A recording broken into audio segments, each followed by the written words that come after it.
Bonsoir et bienvenue dans l'Africa Newsroom. À la une ce soir, il a plusieurs fois dénoncé ceux qui bloquent le processus de paix en Libye et le manque de soutien de la communauté internationale. Ghassan Salamé annonce sa démission. L'envoyé spécial des Nations Unies en Libye était devenu de plus en plus inaudible face aux ingérences étrangères. Cette démission sonne l'échec de l'ONU en Libye. Débat et analyse dans la première partie de cette émission. Le Sénégal n'est plus à l'abri du coronavirus, a déclaré le président sénégalais Macky Sall. Le pays a enregistré lundi son premier cas de coronavirus. Un deuxième cas a été confirmé mardi. Le Sénégal, comme les 5 autres pays africains touchés, sont-ils prêts à limiter la contagion ou alors le continent se dirige-t-il vers une propagation de grande ampleur? C'est le sujet au cœur du grand angle de ce soir. Et dans notre Zoom Société, les conditions de vie des personnes atteintes d'albinisme toujours aussi difficiles sur le continent. Violence et discrimination, c'est le quotidien de nombre d'entre elles. Nous prendrons la direction du Burkina Faso où Lynn Banti, une célèbre présentatrice de télévision, elle-même atteinte d'albinisme, veut casser les préjugés dont est victime cette frange de la population. Et voici nos invités de ce soir. Michel Abdoulouahab, bonsoir. Bonsoir. Bonsoir, vous êtes professeur de sciences économiques et sociales, détaché à Luanda en Angola. Merci à vous d'avoir accepté notre invitation. À vos côtés, Mohamed Ly, bonsoir. Bonsoir. Bonsoir, vous êtes président du think tank IPOD, Innovation politique et démocratique. Merci à vous également d'être avec nous ce soir. Jean-Marie Bitomo, notre éditorialiste, est également présent sur ce plateau. Bonsoir Jean-Marie. Bonsoir Zara et bonsoir à tous nos téléspectateurs. Eh bien, merci à tous les trois. Tout de suite, place au débat.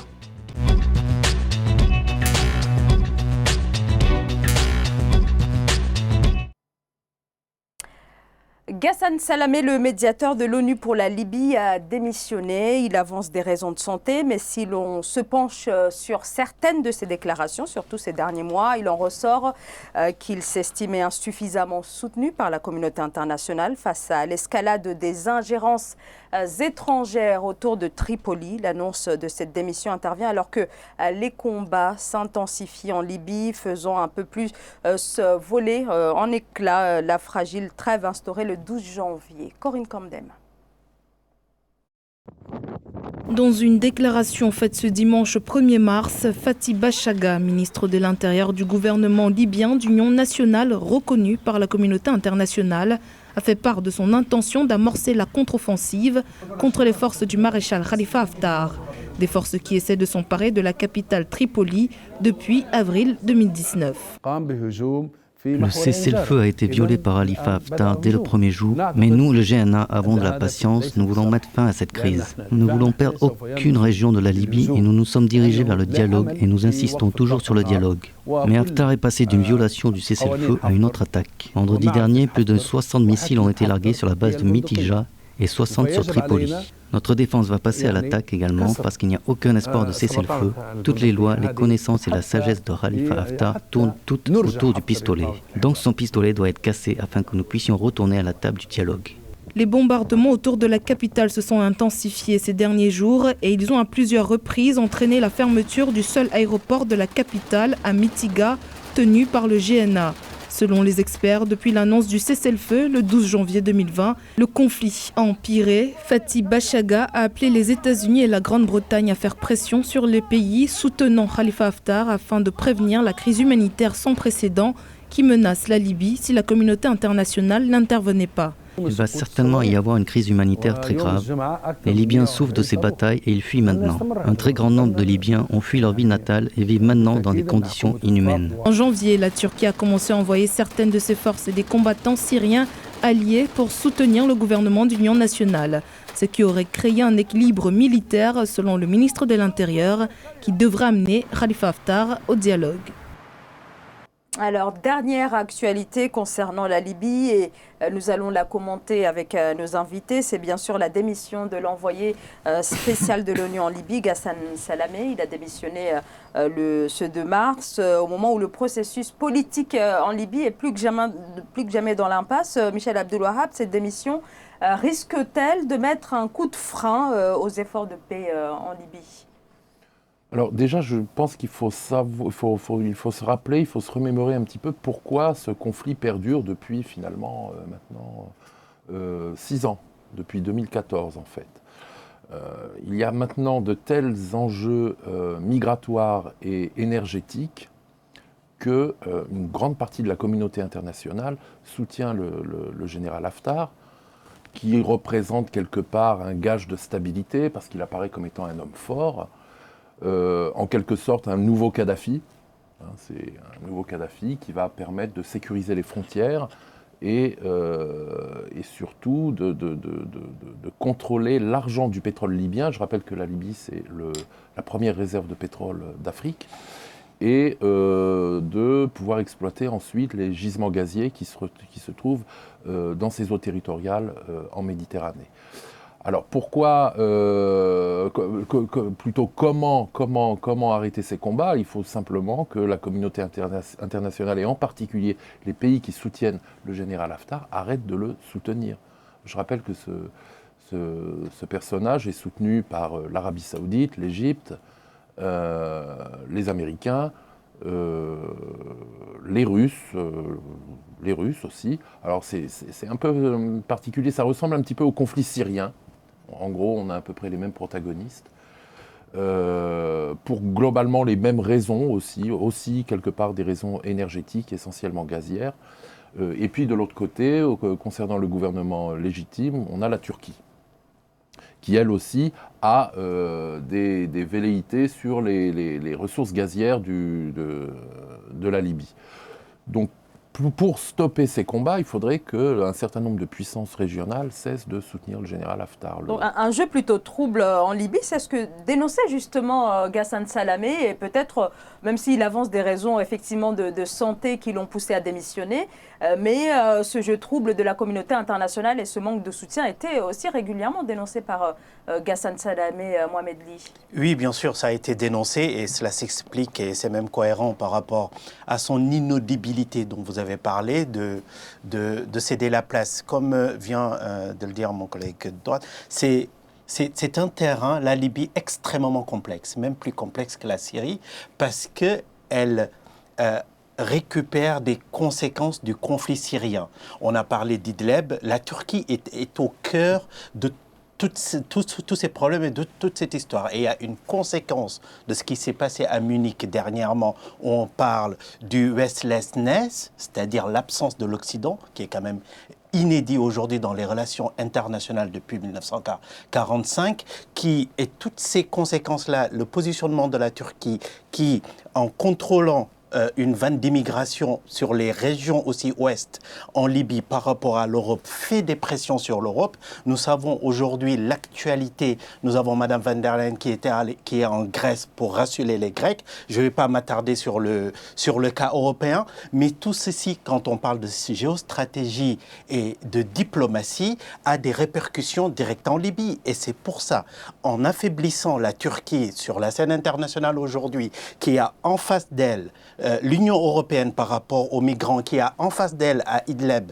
la Russie qui était censée être un allié depuis le coup d'État de 2016 et aujourd'hui les jeux bougent parce que la Russie est plus du côté de la Syrie. C'est très compliqué, nos téléspectateurs peuvent se perdre, mais pour dire tout ça, c'est une fenêtre pour le maréchal Haftar.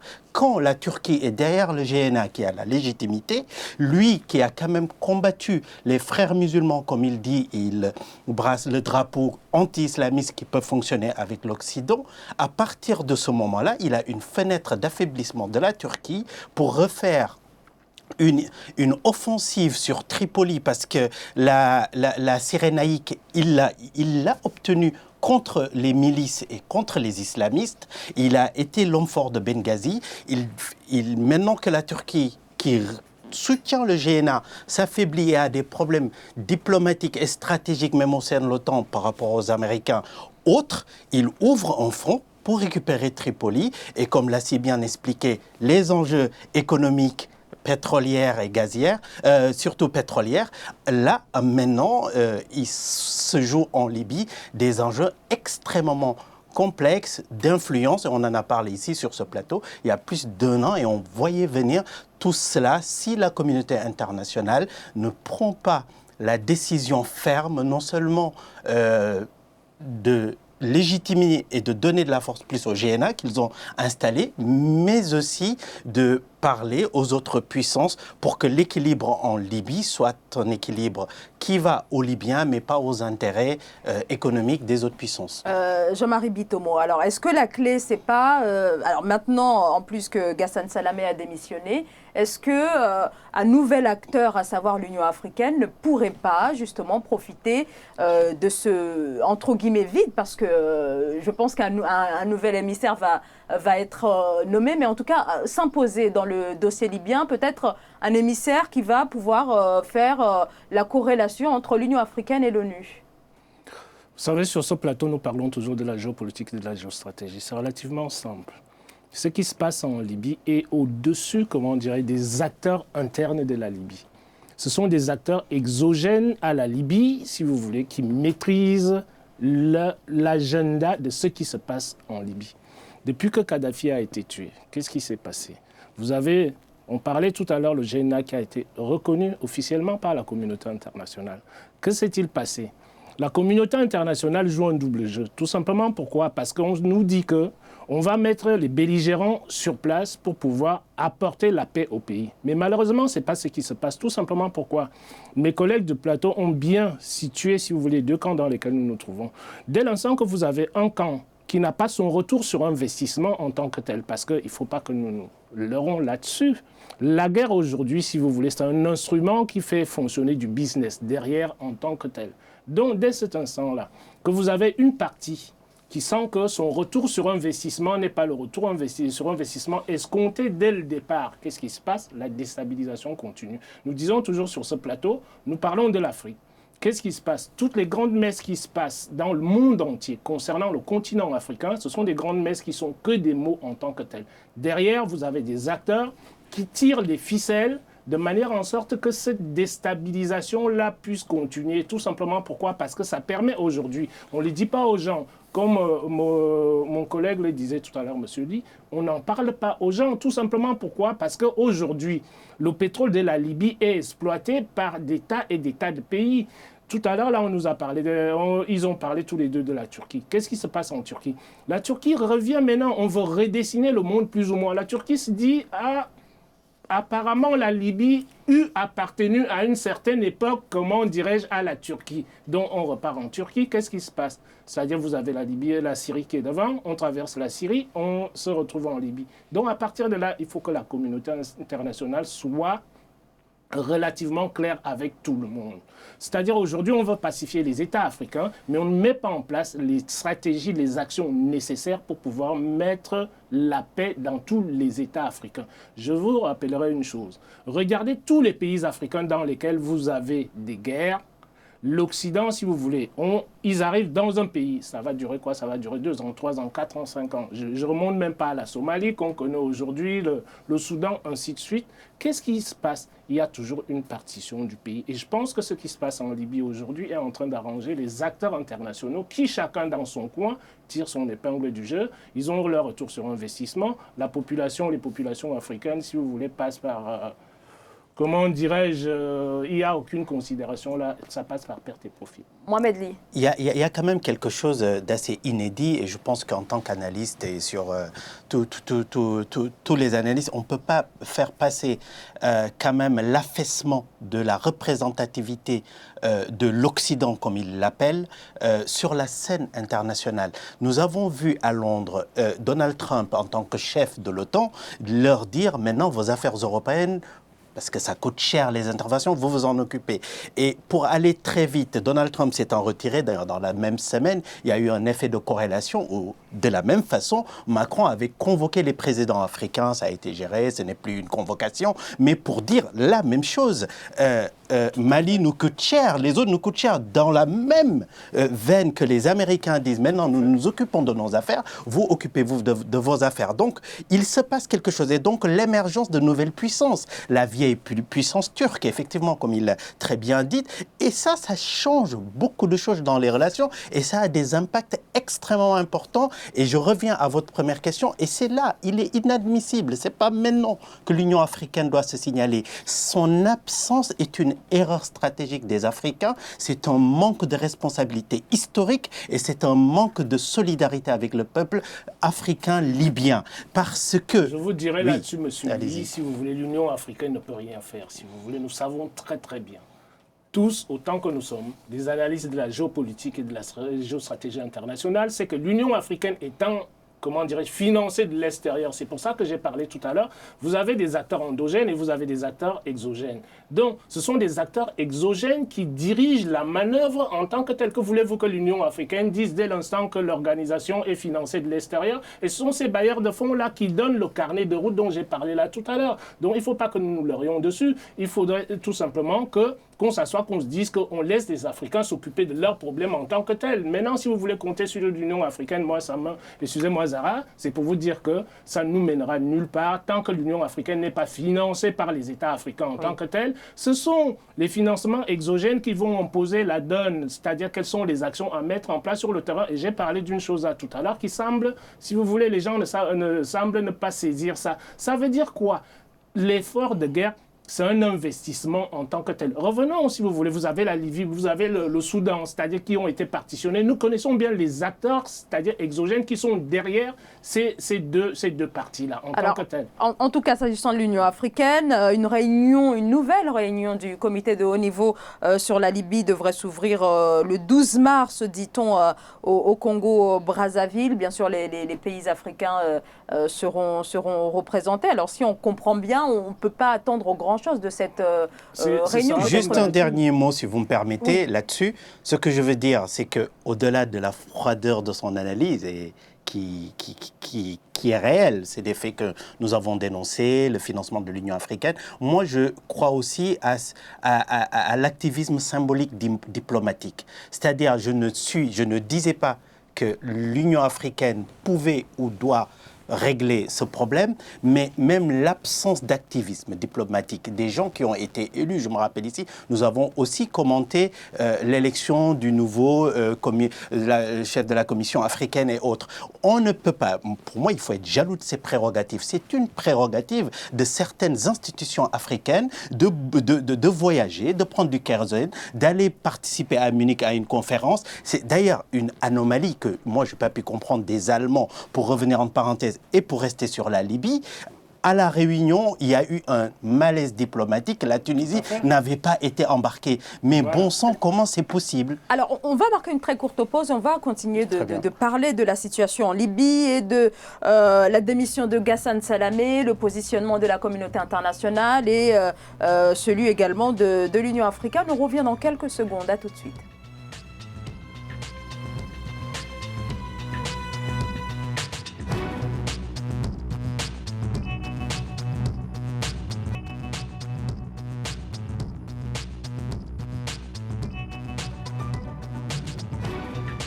Deuxième partie de l'African Newsroom, notre plateau est toujours au complet. Michel Abdelwahab, professeur de sciences économiques et sociales détaché à Luanda en Angola.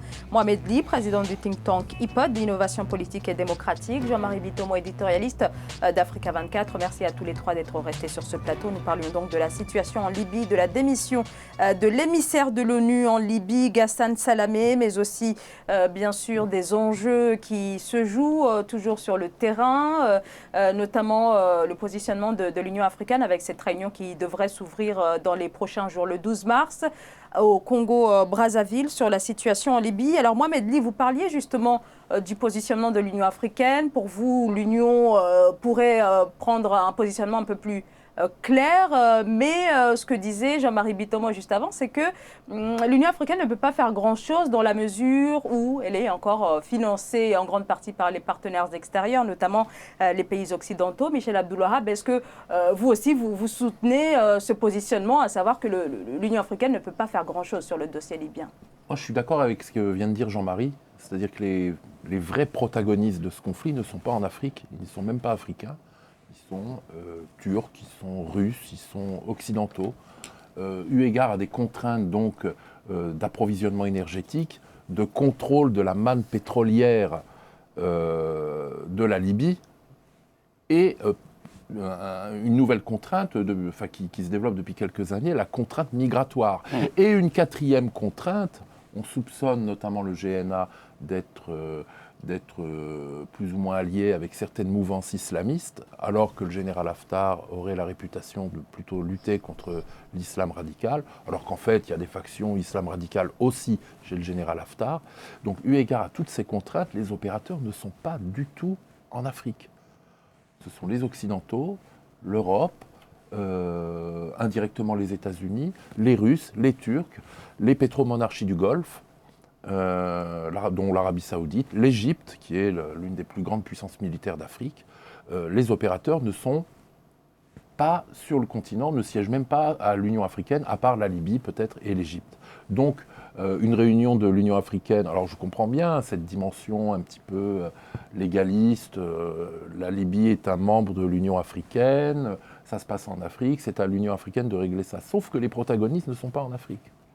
Exactement ce qu'ils viennent de dire là, c'est-à-dire j'allais dans le sens de Michael. Tout simplement pourquoi? Parce que quand vous regardez ce conflit-là, ils viennent citer, c'est-à-dire une variable qui est relativement importante. Quand on nous parle de l'Union africaine, on nous dit tout le temps que oui, l'Union africaine n'a pas des armées suffisantes pour pouvoir intervenir sur place, tout ce que vous voulez. L'armée, si vous voulez, égyptienne, c'est une des armées, comment dirais-je, qui est la mieux posée en Afrique. Vous prenez l'Afrique du Sud aussi, qui est équipée là-dessus, malgré, si vous voulez, tout ce qu'on peut dire. Mais pourquoi est-ce qu'on ne fait pas intervenir, comment dirais-je, ces forces armées-là auprès des conflits, c'est-à-dire qui se situent sur le continent africain? Il faut tout simplement que la force extérieure soit là pour pouvoir mieux contrôler les choses, comme je l'ai dit depuis tout à l'heure, c'est que de manière exogène, il faut qu'il y ait un œil, si vous voulez, de ce que j'appellerais les initiateurs, en fait, de ces conflits-là. Ces conflits-là, disons-le clairement, vous avez des initiateurs de ces conflits-là derrière qui bénéficient de cette déstabilisation des nations africaines-là pour pouvoir, comment dirais-je, faire du business sur le plan économique. La seule chose aujourd'hui, le seul paramètre et la seule variable qui est mise en avant, c'est la variable financière. La variable humaine, personne n'en tient compte. Donc, à partir de là, dès l'instant que vous avez déstabilisé un territoire, la semaine dernière, avec Wouzara, nous avons parlé du cas du Soudan. Qu'est-ce qui se passe au Soudan? Au Soudan, aujourd'hui, là, on se retrouve exactement avec le même cas. Et le même cas, c'est pire, tout simplement. Pourquoi? Parce qu'à l'intérieur du Soudan du Sud, on n'arrive pas, comment dirais-je, à trouver une solution pour pouvoir instaurer la paix. Tout simplement, pourquoi? Parce que, voilà une partition qui a été effectuée. Donc, vous avez, au niveau du Sud, même les gens ne s'entendent pas. C'est la raison pour laquelle que je vous dis que vous avez des retours sur investissement qui sont attendus de ces guerres-là. Il ne faut pas être, comment dirais-je, là-dessus. Soit nous parlons des choses clairement, soit nous nous contentons, comment dirais-je, de commenter les conséquences. Remontons aux causes et faisons l'analyse de la relation causale des faits que nous sommes en train d'analyser sur le plateau. Mohamed Ly. Oui, mais pour juste revenir sur ma position, demander l'activisme, parce que je crois aussi à la diplomatie. Et la diplomatie aussi, c'est le dialogue. La diplomatie, c'est effectivement aussi prendre en compte les enjeux économiques et financiers. La diplomatie a un autre levier qui est les interventions militaires et la force dissuasive. Mais même sur le plan diplomatique, est-ce que l'Union africaine peut véritablement peser? Comment l'Union africaine peut, par exemple, demander à la France d'avoir un positionnement clair sur le dossier libyen, dans la mesure où on connaît quand même les relations entre la France et parce que déjà, il faudrait que l'Union africaine ait déjà sa propre position et qu'il soit clair avant de le demander à la France. Et ce qui est quand même amusant, c'est qu'on a parlé de tous les protagonistes sur la Libye. Je trouve très intéressant qu'on n'ait pas cité la France. Et pourtant, c'est Sarkozy qui est allé demander à l'ONU une autorisation d'intervenir.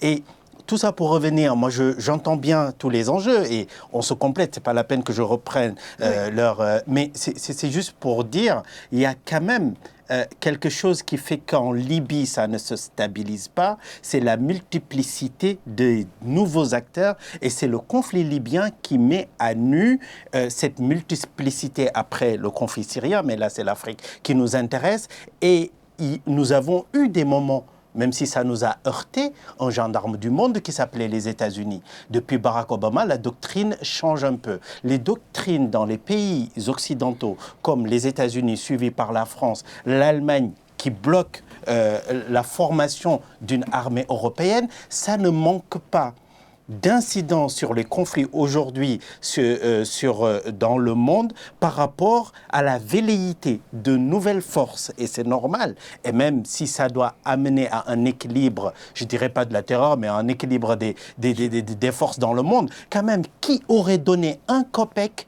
que Bachar el-Assad serait maintenu en 2005 et il ne serait pas tombé dans les 2 semaines qui suivent. Après, surtout qu'on ait sorti son utilisation de l'arme à gaz et la sortie des États-Unis.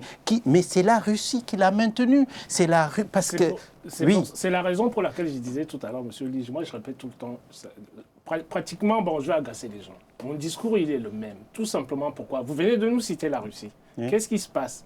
Vous avez des enjeux énormes, si vous voulez, concernant l'intervention de la Russie en Syrie. Il faut se rappeler d'une chose. Quand on parle du combat, c'est-à-dire du conflit syrien, le conflit syrien part d'où? Le conflit syrien part que, comme Michel l'a dit tout à l'heure, les pays du Golfe veulent avoir un œil, si vous voulez, sur la Syrie. Tout simplement pourquoi? Parce que vous avez tous les plus grands équipements gaziers et pétroliers du monde qui partaient de la Russie pour passer, comment dirais-je, de la Syrie pour le monde entier.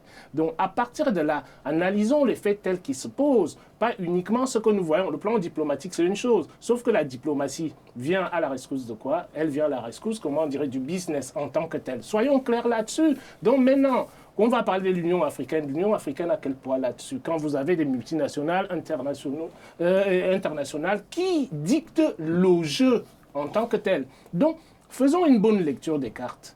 Si nous faisons une mauvaise lecture, nous allons arriver, comment dirais-je, à des mauvaises solutions en tant que telles. Donc, posons, c'est ce que je disais, je répète toujours sur ce plateau, c'est que commençons par les causes et non nous focaliser sur les conséquences en tant que telles. Ça nous avance pas. Mais Jean-Marie, c'est encore plus compliqué que tout ça, dans la mesure où... Non, si, c'est plus compliqué. C'est pas aussi compliqué que ça. Quand il y a un conflit, on connaît les belligérants. Oui, mais c'est pour ça que je pars, moi, de la cause aux conséquences. Là, pour revenir à l'Union africaine. De regarder que les conséquences, mais remontons à la cause. Si nous ne remontons pas à la cause, nous ne pouvons pas résoudre ces problèmes-là et surtout faire une analyse de la relation causale sur laquelle j'insiste, qui est une analyse juste en tant que telle. Alors, Mohamed Ly et ensuite Michel Abdelwahab. Non, mais c'était juste pour revenir, nous parlions de l'Union africaine, qui est une cinquantaine d'États souverains pour lesquels chaque État a aussi ses intérêts. Entre guillemets, oui, mais chaque État a ses alliés, ses stratégies.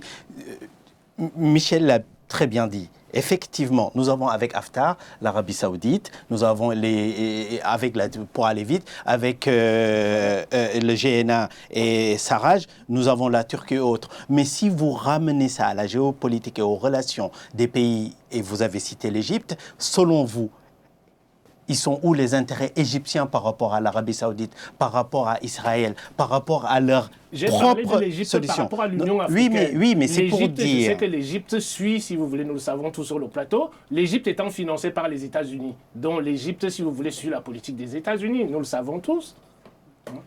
Et l'Égypte n'étant pas donc le même pays, le seul pays de l'Union africaine, et l'Union africaine étant aussi composé d'autres grosses pontes comme le Maroc, comme l'Afrique du Sud, comme le Nigeria et autres. Donc l'Égypte, est-ce que l'Égypte va caporaliser toute l'Afrique leur disant mes intérêts, c'est ça, vous nous suivez? Nous avons une cinquantaine de stratégies différentes d'États indépendants et ayant leur stratégie qui se retrouvent en Libye, et donc, nous, en fait, l'attention que je veux attirer sur ce point, c'est qu'en disant l'Union européenne, nous parlons de quelque chose de très complexe déjà, et au sein de l'Union africaine, au sein de cette union, des pays forts qui n'ont pas tout le temps ni la même stratégie, ni les mêmes alliés, ni les mêmes intérêts. Alors déjà, donc, dans un premier temps, parvenir à s'entendre pour parvenir à une stratégie commune. C'est ce que je disais, il faut que l'Union... Moi, je réponds à Zara, c'est que l'Union africaine, si vous voulez, Mohamed ne peut pas faire grand-chose. Vous arrivez à la même conclusion que moi,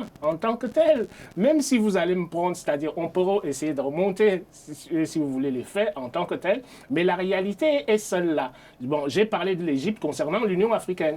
Bon, maintenant, l'Égypte sur le plan, c'est parce que l'Égypte se situe en Afrique en tant que telle. Sinon, nous connaissons tous, si vous voulez, ce qui se joue derrière l'Égypte. Quelle est la carte de l'Égypte sur le plan international, tout simplement? Alors, ce qui est certain, c'est que l'Égypte est l'un des rares pays africains qui a quand même sa propre stratégie en ce qui concerne le dossier libyen, à savoir sûr, une prise de position claire et nette en faveur du maréchal Khalifa Haftar. Oui. Michel Abdelwahab. On peut aussi expliquer la complexité de ce conflit par le fait que les États-Unis sont devenus de plus en plus isolationnistes, que l'Union européenne ne parle pas vraiment d'une seule même voix. Et donc, on constate l'émergence d'anciens empires, l'empire turc, l'empire russe, donc la Chine, quelque part. Oui, mais la Chine, l'Iran. Pas dans ce conflit-là. Oui, pas dans celui-là, mais oui. On parlait de l'analyse globaliste. Mais ils ont quelque part une revanche à prendre. Je rappelle qu'il y avait des relations très anciennes entre la Libye et la Turquie, puisque d'ailleurs le patron de la garnison turque à Tripoli, c'était Mustafa Kemal. Donc il y a de vieilles relations entre la Turquie et la Libye, et quelque part les Russes, tout comme les Turcs, ont une revanche à prendre sur les grandes diplomaties occidentales. Et il y a aussi cette nouvelle contrainte, alors, on parlait de pétrostratégie. Il y a même un conflit maintenant avec Chypre et la Turquie parce qu'ils ont modifié la délimitation des eaux internationales, toujours par rapport à ces problèmes de gisement de gaz. Il y a aussi quelque chose qui fait peur aux Européens, c'est la contrainte migratoire. Du temps de point Kadhafi, très important qu'on n'a pas assez développé, je suis d'accord avec vous. Michel. Du temps de Kadhafi, la Libye était un verrou. Oui. Tout à fait. Alors, c'était un verrou. Maintenant, la Libye, c'est une passoire. Donc, la peur des Européens, c'est aussi de voir, après le front est des Turcs qui laissent passer les migrants, le front sud qui laisse passer aussi les migrants subsahariens. Oui, mais je suis d'accord avec vous là, Michel. Quand vous refaites alors comme nous refaisons l'histoire. Bon, maintenant, nous parlons du conflit libyen qui est factuel en tant que tel. Mais remontons un peu l'histoire. La chose que j'ai essayé de mettre sur la table là tout à l'heure, c'est que la stratégie est toujours la même. Donc ne nous leurrons pas. Si on remonte l'histoire, moi je suis parti de la Somalie là tout à l'heure, d'accord ? On repart de la Somalie. On fait l'histoire, si vous voulez, en Afrique. On parle du Mali aujourd'hui. Le conflit du Mali n'est pas terminé. Hein. Le conflit malien est toujours là. Comment se fait-il qu'à chaque fois que vous avez une intervention extérieure vis-à-vis des pays africains, ce sont des déstabilisations qui n'aboutissent très, très rarement à la paix en tant que telle. C'est-à-dire la paix étant le vecteur, le paramètre initial et premier et primordial pour lequel vous avez des interventions étrangères émanant de l'ONU, c'est-à-dire toutes les grandes organisations internationales que vous connaissez. Bon, maintenant, c'est bien beau. Nous pouvons rester ici, là, sur le plateau et se dire que oui, la Libye, vous voyez, c'est quelque chose de factuel. Mais reprenons le train de l'histoire, c'est exactement la même chose. Avant même qu'il y ait, comment dirais-je, moi, je me souviens quand il y avait la guerre froide. Avant la guerre froide, quand vous avez encore l'Union soviétique qui a été constituée en tant que telle, mais c'est exactement les mêmes faits que nous retrouvons aujourd'hui en Afrique. Il n'y a pas une modification des conséquences surtout. Les causes étant les mêmes. Un dernier point que nous n'avons pas abordé, alors qu'on arrive quasiment au terme de cette partie, en tout cas de ce sujet concernant la Libye, c'est est-ce que cette démission de Ghassan Salamé n'est pas le dernier signal, ou en tout cas un signal fort qui nous montre ce risque d'une partition de la Libye? Mohamed Ly. Comme je l'ai dit au début, effectivement, c'est un signal. C'est un très grand signal. Et je pense que dans l'acte, d'ailleurs, qu'il a posé, c'est la symbolique qu'il voudrait qu'on voit. Et là, je vous suis par rapport à ce que vous parlez de la diplomatie, là, tout à l'heure. Là, vous avez raison, parce que quand il démissionne, il laisse un creux, il interpelle, déjà, très en colère ces derniers jours depuis Non, mais complètement, parce que la situation libyenne... Oui, à Genève, les acteurs finalement ont refusé de prendre on n'a part pas aux ressassé négociations. ici tous les plans, en Italie, en France, dans le Moyen-Orient, les réunions qui ont été faites, les rencontres de Haftar avec Sarraj, leurs échanges, les compromis qu'on a essayé de construire, l'implication de l'ONU, la mise en place du GNA, lui, Haftar, qui avait demandé à Sarraj de ne pas aller s'installer en Tripoli. Voilà. Parce que lui, sa logique, elle est claire. Il dit comment on peut laisser aux milices, et entre guillemets aux frères musulmans, et à la Turquie, la Libye, ça veut dire, la Tripoli, ça veut dire la capitale, ça veut dire l'aéroport, l'exploitation financière, les grandes... il dit, Haftar, en tant que nationaliste, on peut le percevoir comme tel, et c'est pour ça qu'il est assez suivi à Benghazi, on l'appelle l'homme fort de Benghazi, c'est un nationaliste qui dit, moi je m'oppose à toute force étrangère qui attaque mon pays, et je pense que c'est une position qui peut être hypocrite, mais qui peut s'entendre. Il a la force, il a les soutiens qu'il faut pour toutes les influences, et nous avons le mot clé dans cette région-là et dans la lutte contre l'islamisme politique, c'est les frères musulmans. Et qui aussi auront tout le temps en face d'eux l'Arabie Saoudite, ce qui justifie certaines alliances. On en a parlé, mais on peut les expliquer à nos téléspectateurs, qu'ils comprennent en quoi l'Arabie Saoudite peut avoir un intérêt à ne pas voir les frères musulmans s'installer en Libye comme pouvoir à côté de l'Égypte et à 2 pas de l'Europe et d'Israël à côté, avec tout ce qui est en train d'être revu. Ce soit la position de l'Arabie Saoudite, je pense pas tout à fait, puisque l'Arabie Saoudite elle-même, quand on parle des frères musulmans, c'est-à-dire, ils en ont eux-mêmes à l'intérieur. Donc, pour moi, il n'y a pas antinomie. Oui, et puis les islamistes, ils sont dans les 2 camps. Voilà. Aussi. Alors, on aura bien sûr l'occasion de revenir pour ça j'ai parlé de l'islam politique. Sur ce sujet qui demande effectivement un peu plus d'explications et d'analyse. On en reparlera dans le cadre de nos prochaines émissions. Merci à tous les 3 pour la clarté de vos explications et analyses. On va marquer une très courte pause et on se retrouve dans quelques secondes. À tout de suite.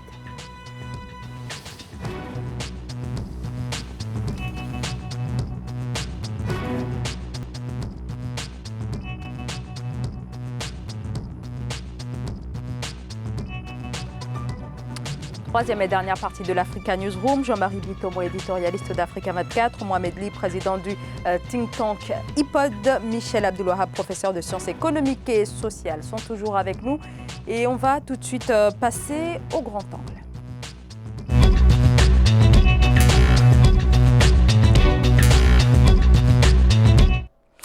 L'épidémie de coronavirus continue de s'étendre, notamment au Sénégal, qui a confirmé ce lundi son premier cas. L'homme se trouve actuellement en quarantaine. Et ce mardi, les autorités ont annoncé un 2e cas de coronavirus. Il s'agit d'un Français de 80 ans, arrivé samedi au Sénégal. Sur place, plusieurs événements publics ont été reportés et certains Sénégalais tentent de se préparer à une éventuelle épidémie. Le point sur la situation avec Aïssatou Diamanka-Besland.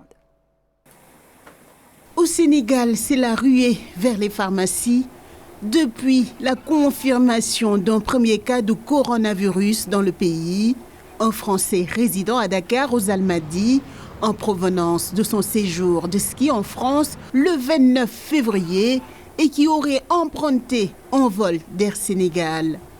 Conséquence, rupture totale de masques chirurgicaux et de lotions désinfectants pour les mains ce mardi 3 mars et une flambée des prix de ces 2 principaux produits essentiels pour éviter d'être contaminés et freiner la propagation du virus. Ils veulent des masques pour toute la famille et ils préfèrent également des désinfectants de 500 ml et nous manquons de certains produits.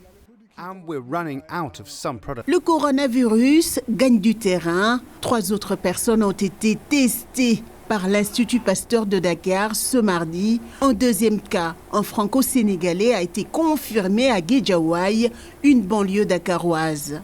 Nous devons nous protéger, c'est pourquoi je suis ici à la pharmacie, mais malheureusement ils n'ont pas de gel antibactérien. Cependant, l'inquiétude grandit au sein de la population malgré les mesures de sécurité sanitaire prises par le président Macky Sall pour faire face au coronavirus.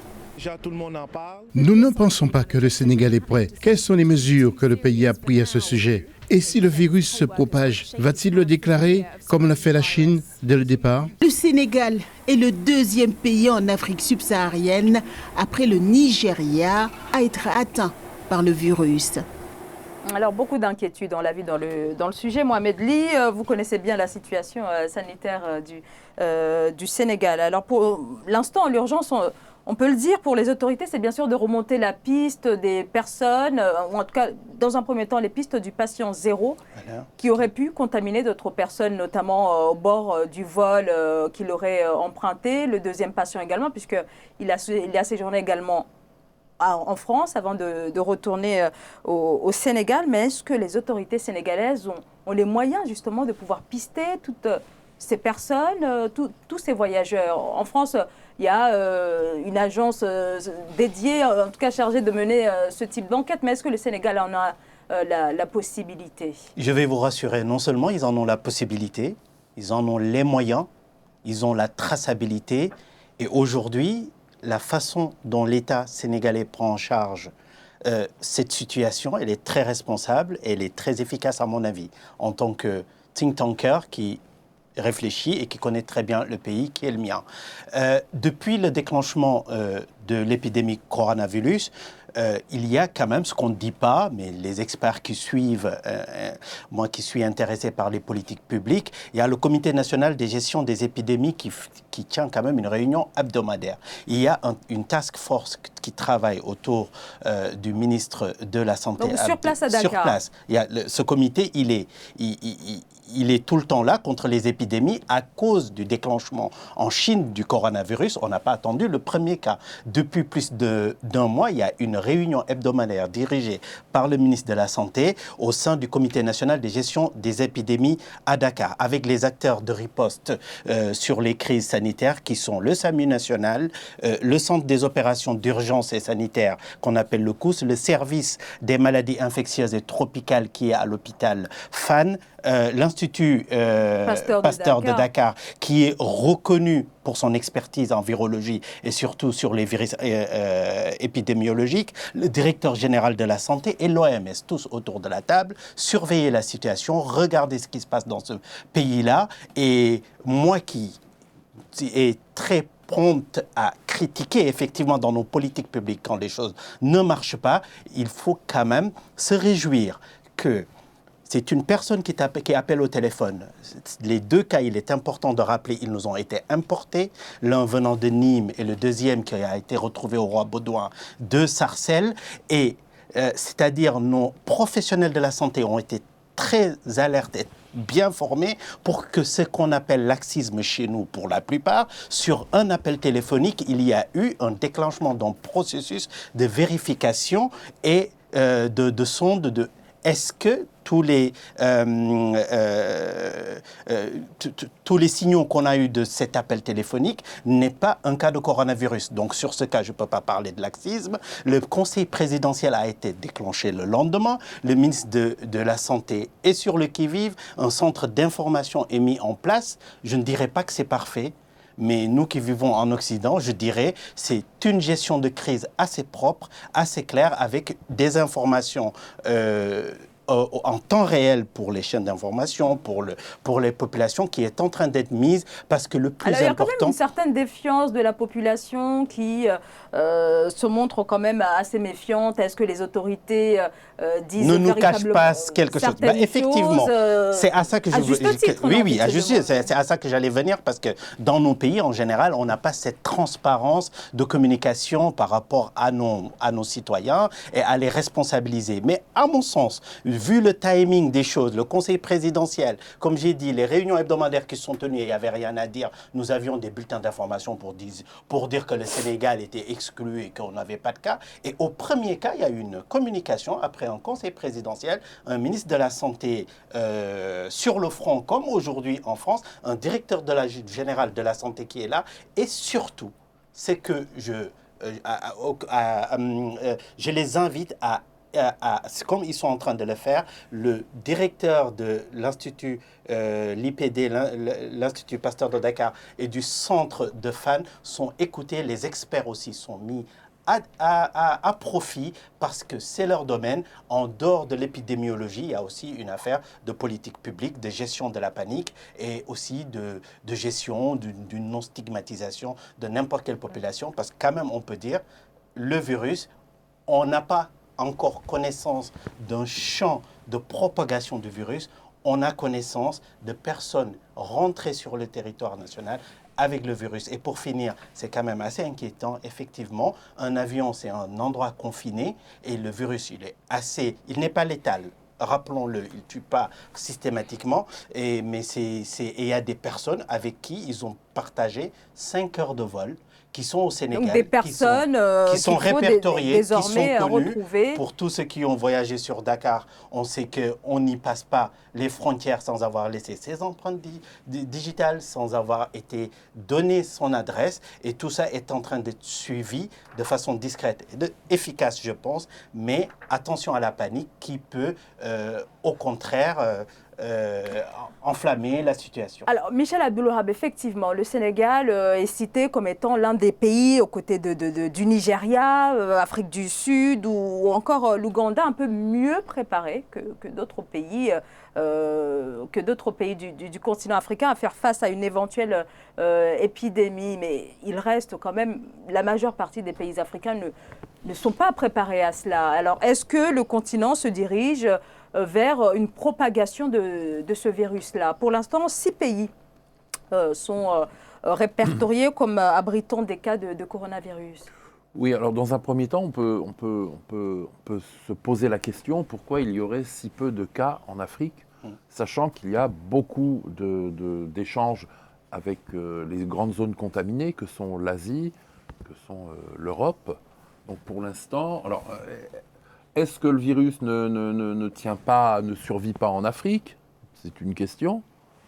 Seconde question, est-ce qu'il y a un problème au niveau de l'identification de gens malades? On ne sait pas. Est-ce qu'il a le paludisme? Est-ce qu'il a le coronavirus? On ne sait pas. De toutes les manières, les systèmes de santé en Afrique, même s'il y a une prise de conscience de la part de certains gouvernements, comme le gouvernement sénégalais, après il y a un problème de moyens. Les systèmes de santé restent extrêmement fragiles, extrêmement précaires. Déjà, même en France, on s'interroge sur la possibilité du système médical français d'accueillir des milliers de gens qui seraient infectés. Alors imaginez ce que ça peut donner en Afrique.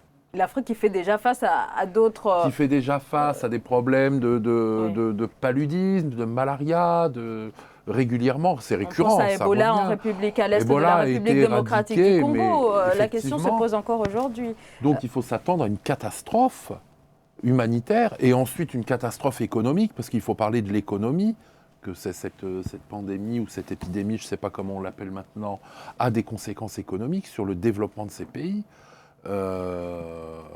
Voilà, pour l'instant, ça a l'air sous contrôle.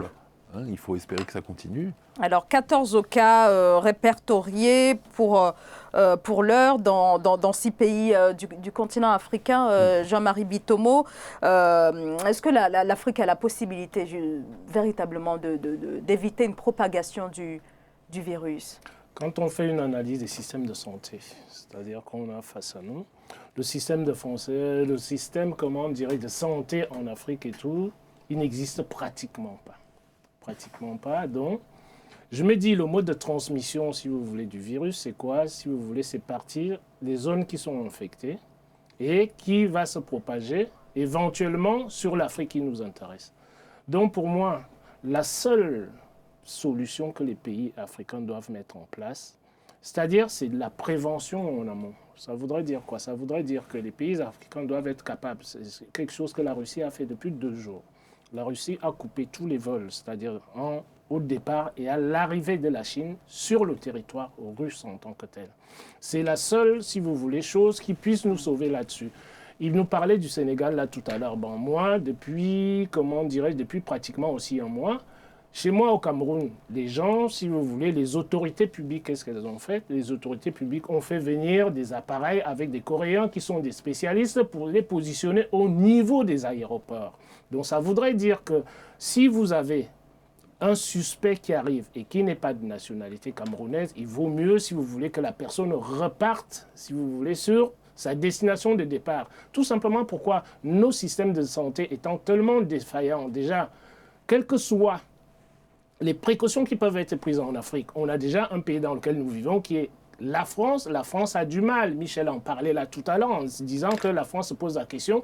Et si l'épidémie se répandait à une vitesse très très rapide, nous ne pouvons pas y faire face. Donc chez nous en Afrique, moi j'ai pour habitude, si vous voulez, de regarder un peu, de jouer sur l'expérience. C'est vrai que c'est quelque chose. C'est-à-dire, la maladie arrive, ça fait à peine 3 mois, mais je me dis en Afrique, vu la différence de nos systèmes de santé, il vaut maintenant, si vous voulez, mieux au niveau des aéroports, éventuellement, les sources de propagation, éventuelles, les sources qui sont avérées aujourd'hui, à savoir la Chine et tout, les avions alors là, chinois, si du vous coup, voulez, c'est le monde entier maintenant. Ça va on parle être le comme de monde entier 76 maintenant. pays. On parle de 76 pays. Donc, c'est essayer de restreindre, si vous voulez, en amont. Tout simplement, pourquoi? Parce que nous n'avons pas des systèmes de santé performants. Donc, à partir de là, qu'est-ce qu'on fait? Je pense que le premier rideau doit être le rideau, c'est-à-dire qui est mis dans les aéroports, c'est-à-dire les passagers en provenance du monde entier qui rentrent. C'est-à-dire, bon, il y a Mohamed qui a parlé tout à l'heure de la stratégie qui est mise en place par le gouvernement sénégalais, mais ça commence au niveau des aéroports. Nous ne pouvons pas nous permettre en Afrique de faire face à une épidémie de cette ampleur-là. Mais d'un autre côté, je suis positif là-dessus tout simplement. Pourquoi? Parce que nous avons entendu les mêmes discours avec Ebola. Il y a le HSN qui est arrivé, tout ça s'est passé. Je pense que ça n'a pas autant déstabilisé ça, c'est-à-dire la scène économique internationale tant que ça. Bon, effectivement, vous avez eu une croissance qui a été affectée, mais Ebola, on nous a dit à peu près les mêmes choses. Donc, je peux me dire que je fais confiance, si vous voulez, à la médecine internationale, les spécialistes et les experts qui sont mis en place pour pouvoir éradiquer ce qu'on appelle, j'appellerai pas ça encore la pandémie en tant que telle, parce que nous avons eu des maladies. L'OMS n'a pas encore... Voilà, donc à partir de là, on essaye de mettre en place les moyens qui sont à notre disposition, mais en termes de prévention, mais pas en termes, si vous voulez, de pouvoir guérir les malades. Oui. Nous n'avons pas les structures adéquates pour pouvoir y faire face. Donc, stopper dans un premier temps la propagation, Mohamed Ly. Je m'inscris complètement en faux par rapport à ce que vient de dire Jean-Marie, parce qu'il faut arrêter quand même aussi l'autoflagellation. Nous avons des systèmes de santé et ils peuvent être même performants. L'école de Dakar, l'école de médecine de Dakar, elle est connue comme telle. Elle forme même des cadres de santé de l'Occident et du Maghreb. Je sais qu'aussi, tous les États ne sont pas logés à la même expertise selon le secteur dont on parle. Mais pour parler de secteur de santé, je trouve assez facile de dire que nos pays n'ont pas de système de santé. Nos santé publiques sont quand même gérées. Nous avons des moyens colossaux que nous investissons. Même si alors quand même, Mohamed Ly, les dépenses en santé, et je parle pour l'année 2016, $78 par habitant en Afrique subsaharienne, pour une moyenne mondiale qui s'élève à plus de $1,000, avec des pointes de 9 000 $, en Amérique du Nord, ou encore un peu plus de 3 000 dans l'Union européenne. Donc, oui, ce que je voulais dire d'abord, parce qu'il y a des choses factuelles, c'est vrai, il y a des choses factuelles dont on a parlé, parce qu'on parlait quand même de l'infection au niveau du Sénégal, un conseil présidentiel se tient. Non, on ne parle pas que du Sénégal, on parle de toute l'Afrique. Il n'y a pas que le Sénégal en Afrique. Il faut voir maintenant... Si vous me laissez juste, oui, allez-y. Parce qu'il y a des choses précises qui se font et qui sont pour... Quand je parle du Sénégal, ce n'est pas par chauvinisme, mais c'est pour dire, ce n'est pas le pays le plus fort, mais en termes de comparaison, on se vaut un peu, donc je ne suis pas expert des avec systèmes. la médecine occidentale, monsieur... Michel Abdulwahab. Je n'ai pas non plus dit ça. Alors, Michel Abdulwahab est ensuite... de nous donner les chiffres, vous avez $78 d'un côté et de l'autre, vous avez $9 000. Factuellement, ce que je peux dire, dans un pays, après un conseil présidentiel avec les experts et toutes les structures d'un pays s'occupant de santé publique, je peux dire c'est au bout. Nous savons tous ce qu'il en est. Alors, Michel Abdulwahab, je vous en prie. Je suis d'accord avec Mohamed, il y a de très bons médecins africains, il y a de la recherche. Le problème, c'est quoi? C'est que lorsque vous êtes malade en Afrique et que vous devez vous faire soigner, si vous avez de l'argent, vous allez bénéficier de ces structures haut de gamme, high-tech, qui ressemblent finalement à des structures européennes ou américaines. Mais pour le citoyen lambda, comment il fait? Est-ce qu'il a accès à ces structures, à ce type de soins? Moi, donc, je ne parle pas de très clairement, le coronavirus, il ne fait pas de sélection sociale. Oui, voilà. Il va attaquer tout le monde, aussi bien les riches que les pauvres. Et moi, je vous garantis que les capacités intellectuelles pour agir comme ces gens-là. C'est pour ça que moi, je parle de l'infrastructure qui est mise en place. Ce n'est pas une question de capacité intellectuelle de pouvoir traiter telle ou telle chose. Il n'est pas donc question d'expertise, mais plutôt des moyens investis par les États pour faire face à d'éventuelles maladies. En Afrique. Mais si vous me permettez... Quelqu'un qui gagne 300 000 CFA par mois, il ne peut pas aller à l'hôpital, je ne sais plus le nom, à Abidjan ou à Dakar. Il n'a pas les moyens, on va lui demander $1 500. Alors, merci beaucoup. Alors, on arrive au terme de cette émission. Oui, vous aviez un dernier mot. Il est important de dire que quand un plan a été déclenché et que des experts, des gens sérieux et qui connaissent ces sujets mieux que nous, ont dit nous avons besoin d'une enveloppe d'1,4 milliard CFA pour faire face. C'est des experts. Et ils pensent que cela leur suffit. Et c'est des gens qui ont voué toute leur vie à ça et qui sont très efficaces dans ça, qui ont géré la fièvre du Rift sans que c'est passé dans les... qui ont géré le Crimée-Congo, qui ont géré Ebola entre la Guinée et le Sénégal. Je vous passe des frictions entre Condé et Macky Sall et autre chose, qui ont fait du Sénégal un territoire qui n'a pas été violé par une maladie 1000 fois plus contagieuse que ce coronavirus. Et je dis, ils ont demandé 1,4 milliard. Il y a un État qui dit, vous les avez, et si vous avez besoin du double, nous les avons. C'est des pays, pour moi, qui font face avec des moyens, un petit sérieux budgétaire, et quand on vous demande des moyens, si vous êtes père de famille, quand madame vous demande la dépense, si vous pouvez donner plus, c'est bien. Mais au moins, si vous donnez la dépense, on est bien. Et en face de cette épidémie, nous avons un pays qui a eu 2 cas, qui a eu des experts qui suivent cette affaire depuis des mois, qui ont demandé un budget colossal dans un pays où on dit des fois, peut-être on ne paierait pas des salaires. Le président dit, je signe le chèque, le ministère du budget. Mais en face, avec des instituts... excusez-moi du peu, c'est pas du chauvinisme. L'IPD de Dakar est expert en ça, autant que les Français et les autres. Monsieur Ly, vous nous l'avez dit, c'est-à-dire, c'est ce que mais je vous ai dit. Mais il y a une autoflagellation que je n'accepte pas, que je ne tout simplement, trouve pas sérieux par rapport à l'analyse de nos systèmes de santé en Afrique. C'est très léger de dire dans le monde entier. Arrêtons un peu, c'est connu dans le monde entier. Les systèmes, comment dirais-je, ce ne sont pas des déclarations gratuites, tout simplement. Pourquoi? Je ne vous parle pas de l'expertise. L'expertise, nous l'avons en Afrique. Je vous parle de l'infrastructure adaptée en cas d'épidémie. Non, nous l'avons aussi. Alors, là, elle vient de donner les chiffres, c'est pas moi, c'est au niveau de l'OMS que ça sort. $79, comment dirais-je, pour l'Afrique et $9 000 pour le reste. C'est très intéressant dans ce sens-là. Et ça ne fait pas une différence en termes de santé publique, de maladie. C'est pas parce que le Sénégal donne $70 qu'elle a en proportion. Alors là, c'est à l'échelle, c'est la moyenne au niveau du... Nous sommes d'accord, mais c'est ce que je voulais dire. Merci à la santé, c'est ça. Merci beaucoup. On arrive au terme de cette émission. On n'a pas les mêmes populations, on arrive au terme de cette émission, mais encore une fois, on aura l'occasion de revenir sur ce sujet majeur dans le cadre de nos prochaines émissions. Un grand merci à tous les trois. Merci à vous, Michel Abdulwahab. Je rappelle que vous êtes professeur de sciences économiques et sociales détaché à Luanda, en Angola. Merci à vous également, Mohamed Ly, président du think tank IPOD Innovation Politique et Démocratique. Et merci à tous vos téléspectateurs. Un grand merci à vous également, Jean-Marie Bitomo, éditorialiste d'Africa 24. Merci Zahra, merci à tous nos téléspectateurs de nous avoir suivis. Merci à vous de nous avoir suivis. Je vous retrouve demain. Bonsoir.